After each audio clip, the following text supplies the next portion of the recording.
This video is sponsored by NordicTrack. Feel the warmth of the breeze rushing over me. Now we're soaring high, reach and touch the sky.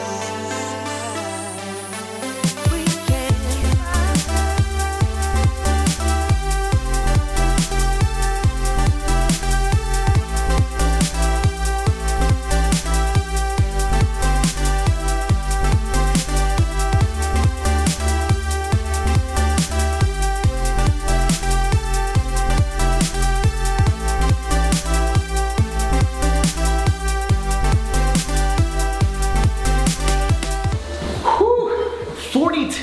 session down to start the day. What is going on, guys? Welcome to a brand new video. We have to give a huge shout out to our friends at NordicTrack for sponsoring this video. As you know, with our current fitness journey, cardiovascular health and endurance training is a big part of it, and that is where this treadmill comes in, because the fact that it's in my house, in the comfort of my home, means if I were to work out, I don't need to go commute anywhere. I don't need to go outside in the bad weather. I don't need to leave my family, aka Mr. Dude. I can do it all right here. And with the iFit Global workouts, you can literally experience a different part of the world. I had never done one of those classes or workouts with a trainer, and it was a lot of fun. Normally when I'm doing cardio, I'm just staring at the wall and I'm like, when is it gonna end? But you don't have to be bored anymore, because with their extensive iFit library, there is something for everyone, and I'm excited to see what else they have to offer to increase my cardio enjoyment. So if you guys are interested, click the link down below to get your own NordicTrack with a 1-year membership of iFit included. But we're gonna go clean up and continue this video. Okay, so that is enough cardio. Let's get into the video, which is gonna be a questions and answers, a little bit of relaxing. You know, we can't always deliver high energy vlogs 24/7. These allow you to get a deeper insight into the mind of your boy Maxxy Poo. So, yeah, grab a snack, sit back, and relax. First up, we got the Remington James. What in life do you get the most satisfaction out of? Creating content, social, life, or business?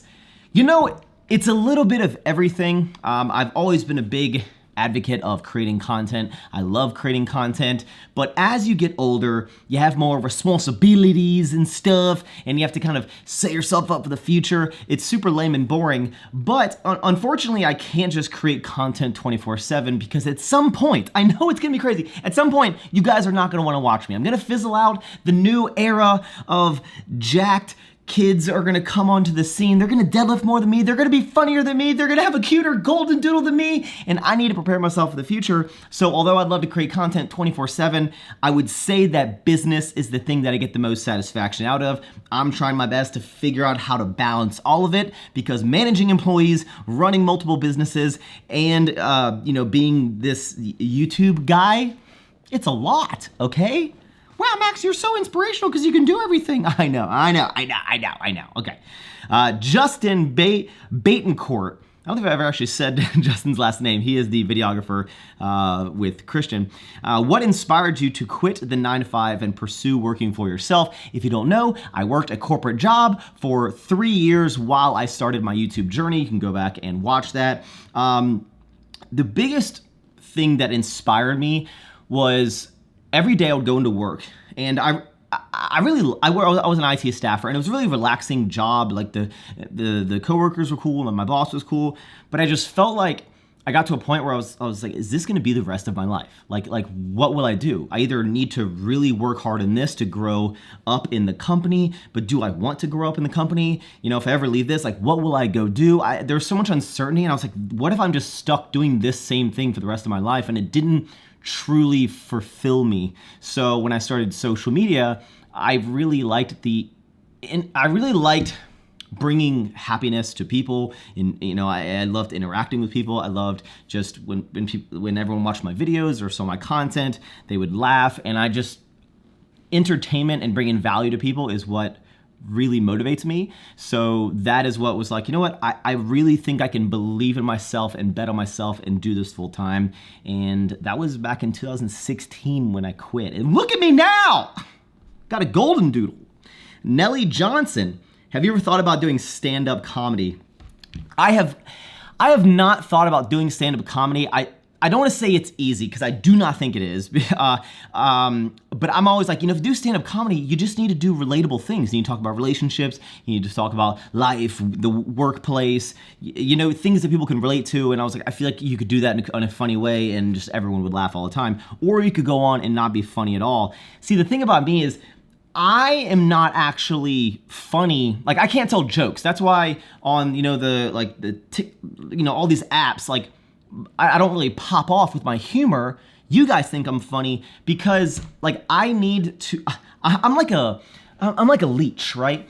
I need someone else to say something for me to react to it to be funny. Like, I just have quirky responses and I take other things people say and then I create comedy based on that. I can't just think up situational humor and jokes, that's not where my humor lies. Mine's more in like really quirky, witty responses.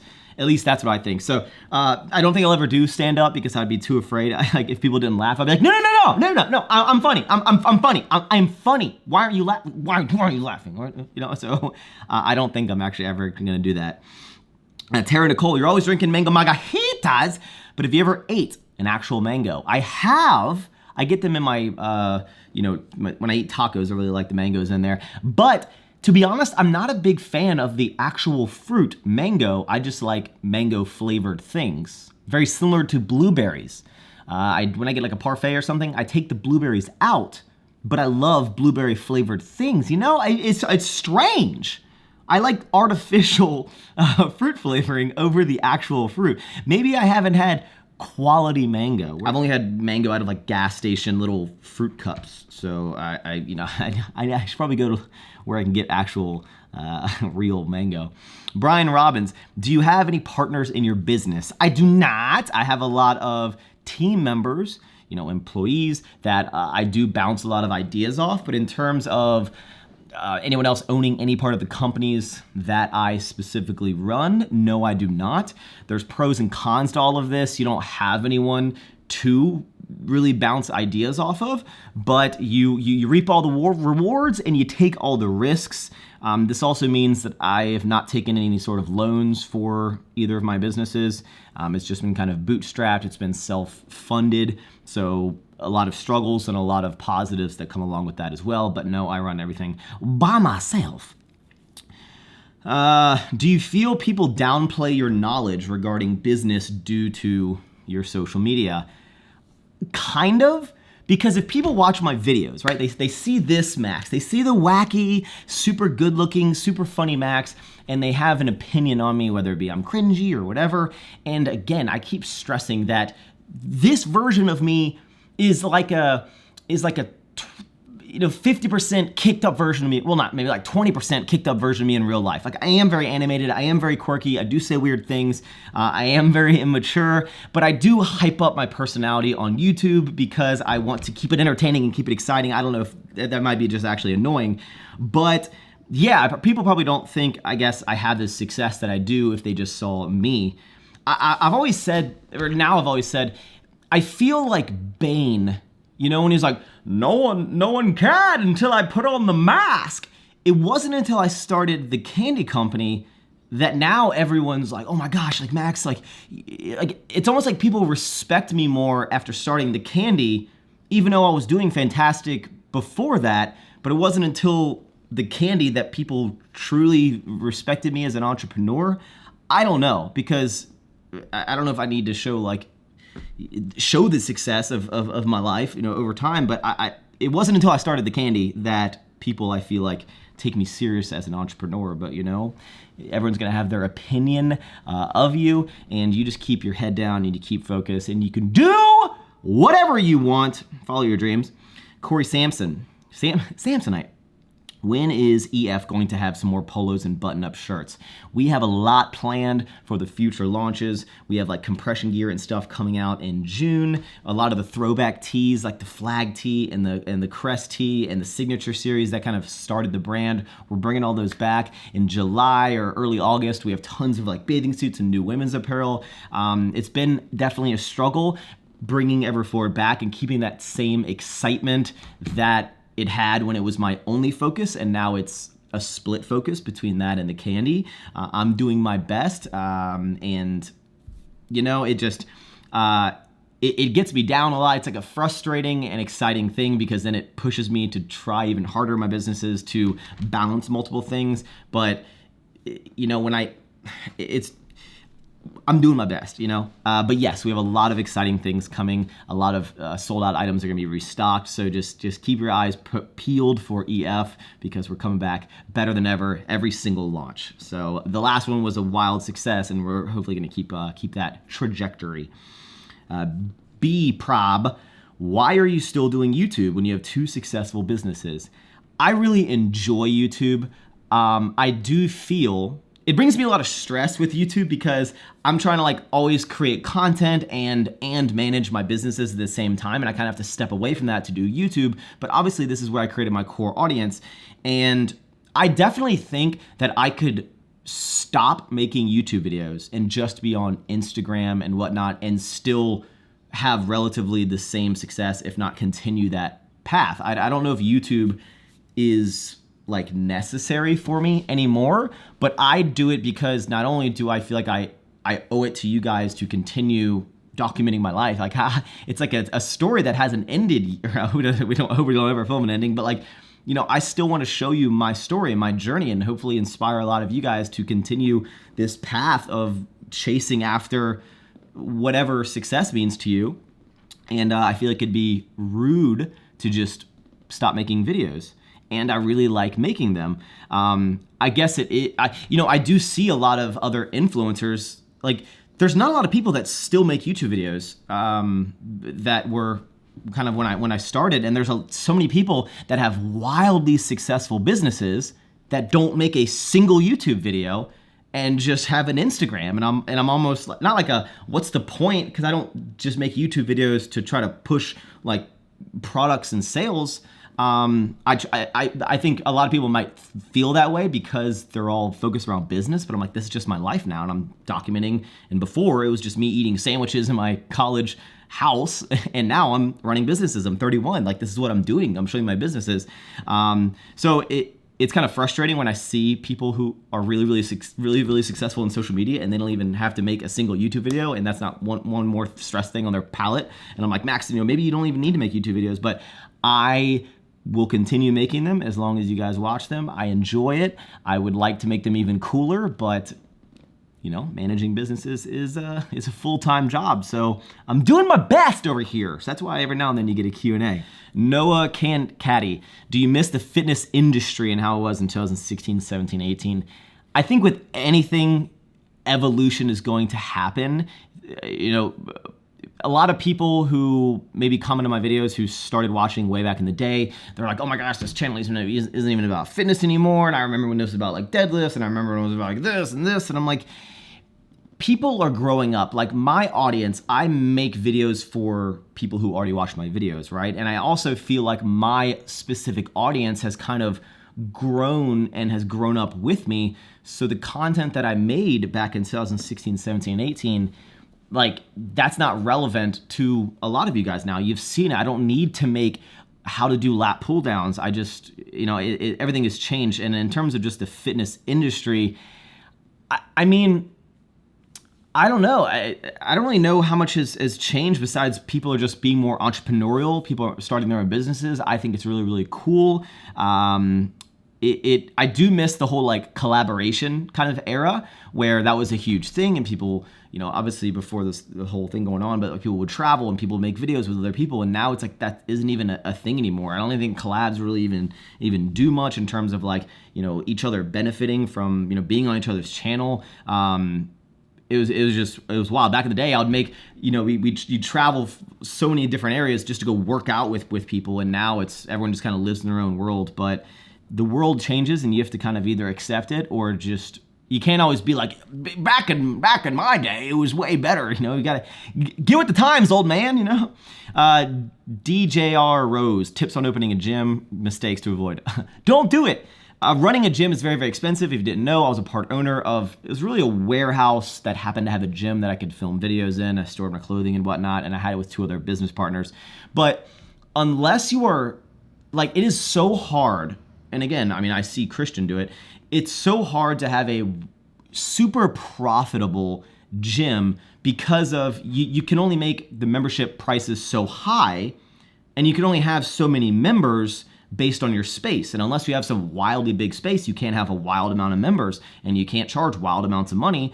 And so you have to find that balance. And then it's like you can only have so many members, right? Before you'd have to expand. Then you need to spend more money. And you can see how it's hard to make a profit unless you had this huge following, maybe like Christian, or people have this like kind of this gym culture around it rather than just a kind of random gym. But you also need to you have to sell out a lot of products, whether it be merchandise, like protein bars or drinks. You have to sell a lot of that stuff, and you need to sell a lot of training and personal training coaches, slots, hire trainers to train in your gym. That's where you're going to make your money, because just from memberships and opening a gym, it is going to be a long road, and you really have to be passionate about it. So I would advise you maybe think twice about it, but that can't mean that you couldn't have wild success. But just know it's not easy. It costs a lot of money.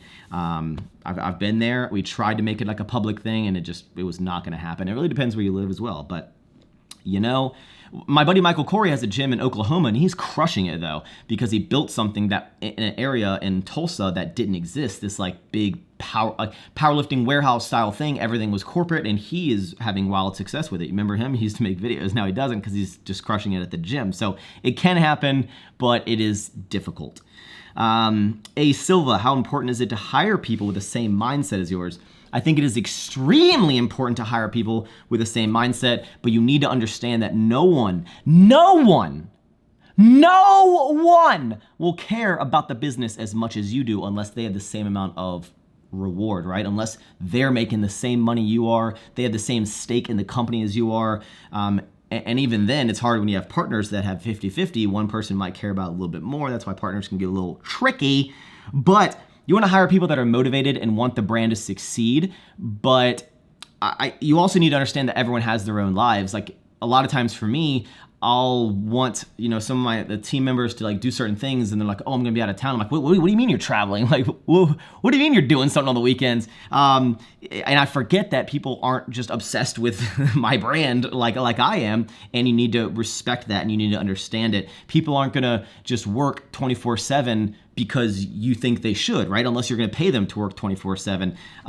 With the startup kind of world, you definitely need people that are self-motivated and go-getters and understand the culture and the vision that you're trying to create, as well as that like everyone on my team, like they kind of need, it's like they're almost in the nursing world, you know what I'm saying, like the healthcare, where like they need to be almost on call 24/7. Like if I text you at 9 o'clock, if I call you at 9 o'clock, if something needs to happen on the weekend, like I need you to be there. I need you to do that. It doesn't always work out like that, but you need people that are going to be as motivated as you are, and they kind of need to be on it. It can't be like, at 5 o'clock, I shut off, and if Maxx calls me, at 7 with something that has to do with work, I'm off the clock, and be like, if you do that, you're not gonna be on my team, Well, Maxx, you're a mean boss. Yeah, I am. Okay, yeah, I am. Mob, what does it take to make a YouTube video, behind the scenes, outtakes?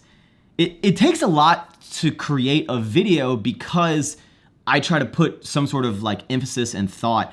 Most of my videos, like the last video that I uploaded, that video was completely shot out of order. Like I had this like constructive chaos going on in my head, because when I have a video, like I'm just thinking so much about the flow of it, where I'm like, okay, I can film this scene, that's gonna go before this, but if I need to film a scene in my kitchen to start the video, and something else is happening out in the day, and I'm like, no, I want to start this video in the kitchen, like that's how like you think of, like my brain's so crazy, because I'm like, okay, I can film the scene tomorrow in the kitchen in the morning as if it's before what I'm about to do, because it doesn't matter for the viewer that it's a different day.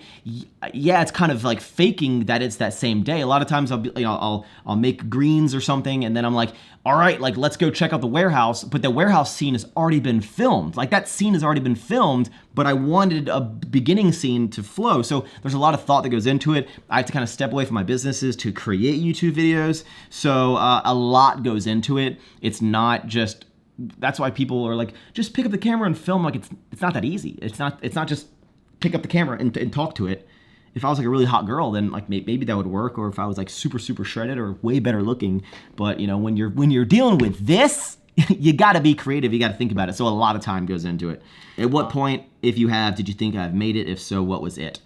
I don't think that I've made it yet, and I don't know what making it is. I think making it is not having the stress level that I do right now, and that a lot of people have in this entrepreneurial life. And I think you want to get to a point where you can run your businesses, and not like you don't have to do anything, but you can relax and enjoy life and enjoy the fruits of your labor, rather than every day, like, you know, just stressing 24/7 on the computer 24/7. And like, that's not a way that I want to live forever. But right now I'm focusing so hard. I used to think that it was just a money thing.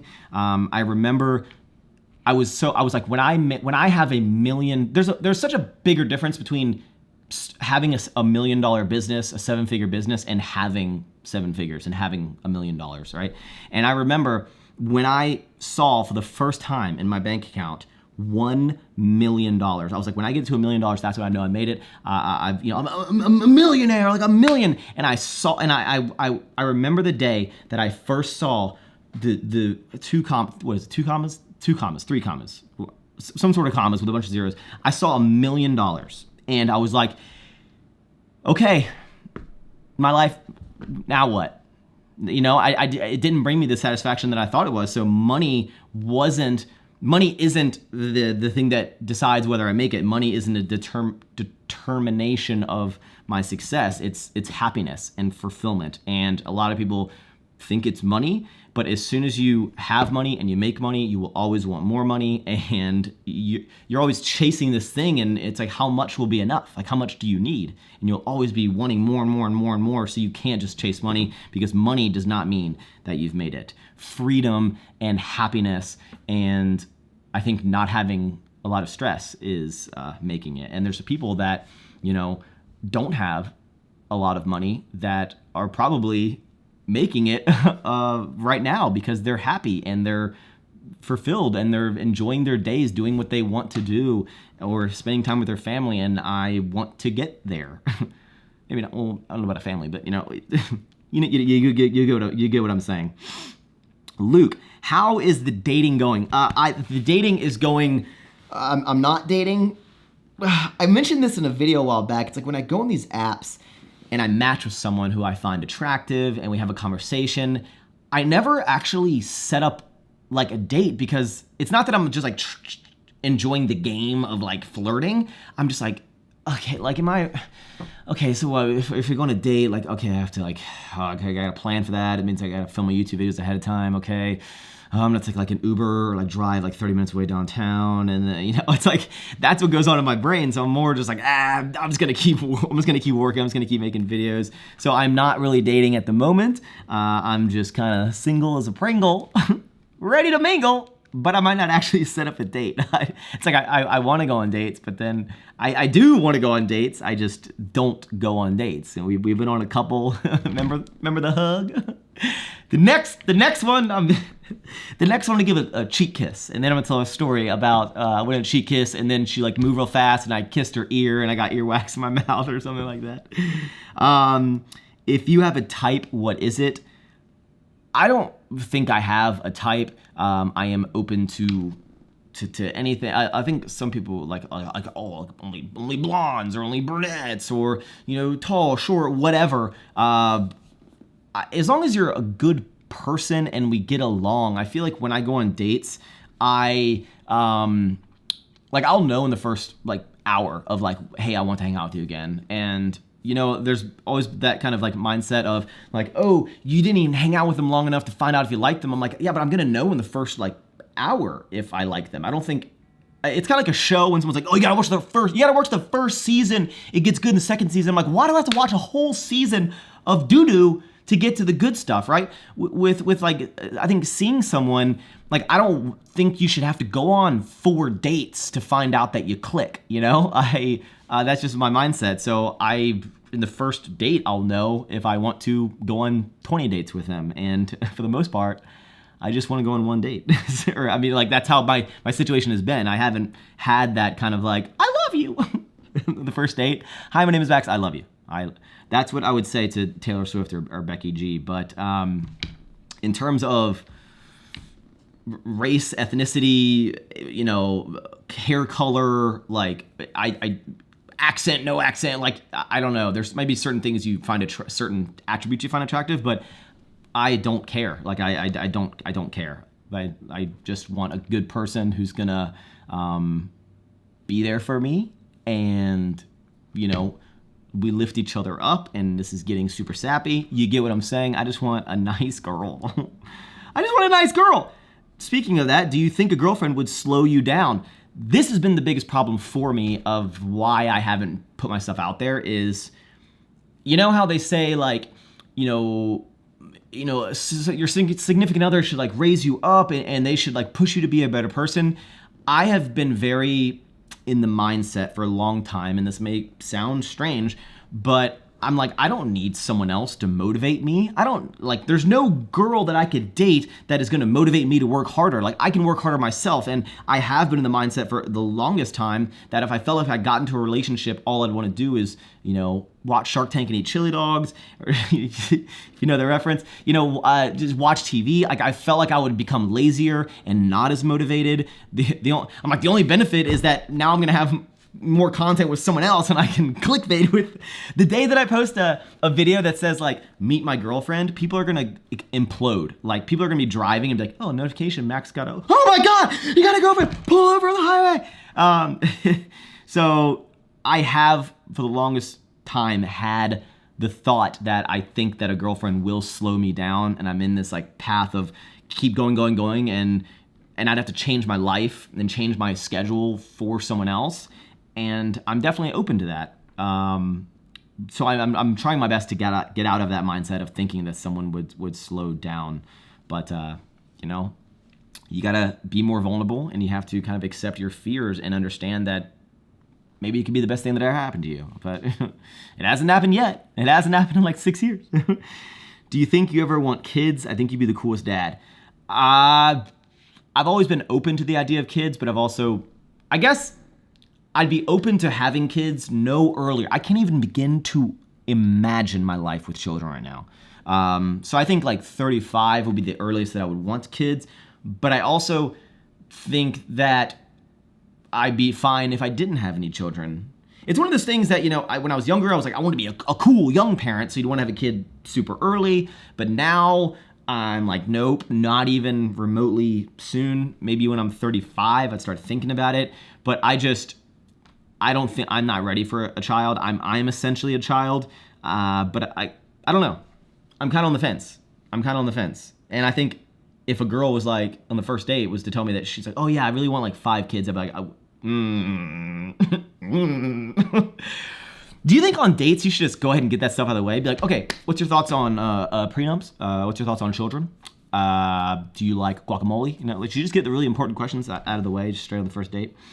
And then we'll end this on a kind of a banger. What is the one thing that scares you the most? Not including candy.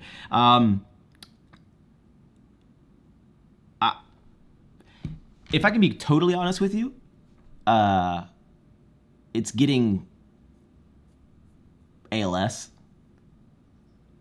I mean, a terminal illness is something that I think scares a lot of people, and it is super scary, but it's not like I wake up every day like terrified, but after seeing my dad, like what he went through and what I remember and what I experienced, and just seeing how much that like affected everyone around him, I don't want that. It's not that I've said this before. It's like, I'm not afraid of dying. I'm afraid of hurting other people by making them sad that I'm dying. And I think getting ALS scares the shit out of me. Which I don't know if you guys don't know. ALS is what my dad had. Is what my dad passed away. I think I just mentioned that. But getting that disease is the thing that scares the ever living shit out of me.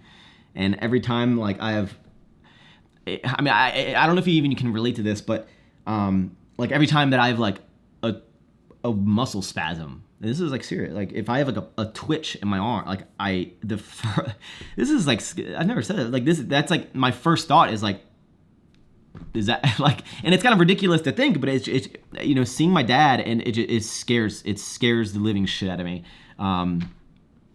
You know, I hope me and no one else ever gets that disease, but getting ALS would be that's what scares me. There's nothing I can, like, you know, I don't even know how to answer this or end this thing, but yeah, getting a terminal illness, which I think scares a lot of people. But when you see someone go through it, and you're like, that could happen to me. Like that's why I think it's so important to live your life and not chase money, chase happiness and fulfillment and freedom, because you never know when it can all go south, you know? But on that super weird ending note, that might be the only time that I've ever said that. So yeah, thank you guys for watching this video. I appreciate you. I don't know if anyone stuck around. Maybe you can just comment like, I stuck around. Hit the thumbs up button. I will see you guys in the next video. I know Q&As are not the most fan favorite, but we do them every now and then. Wow, that was such a weird ending question. I think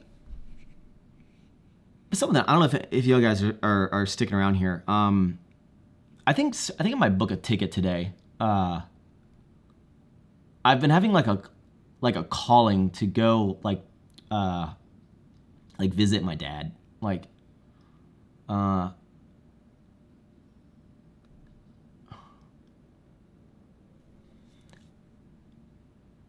we used to visit his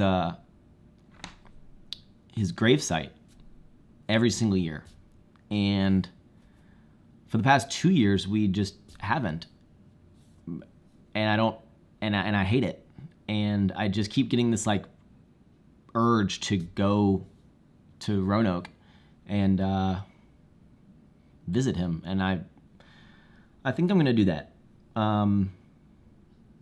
Yeah, I'm gonna do that. Thank you guys for watching the video. Super weird ending, but thank you for tuning in. I'm not gonna end it on the normal outro, but thank you guys for watching. I will see you in the next one. Ever forward. Thank you to NordicTrack for sponsoring today's video.